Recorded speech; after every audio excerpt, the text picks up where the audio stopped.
বন্ধুরা, দেখো আজকে মাঘী পূর্ণিমা পুজো করেছি মিষ্টি দিয়ে, কমলাভোগ মিষ্টি। আর এটা মানে গোবিন্দভোগ, একটা কমলাভোগ, লেবু টেবু দিয়ে মিষ্টি দিয়েছি, ওদের প্রসাদ টসাদ দিয়েছি, আঙুর ফল আপেল এসব দিয়ে প্রসাদ করেছি। মাঘী পূর্ণিমা সবার বাড়িতেই ছোটোখাটো পুজো হতে পারে, তাই আমি ছোট্ট করে করেছি, কেননা লক্ষ্মী পুজোর সময় বড় করে করেছিলাম। এবার মানে দিতে হয়, পূর্ণিমা যেহেতু, মাঘী পূর্ণিমা ভালো পূর্ণিমা, তাই দিয়েছি।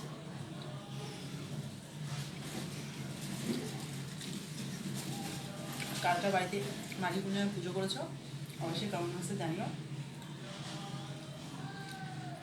ইনভাইট করলে অবশ্যই প্রসাদ দিতে যাবো।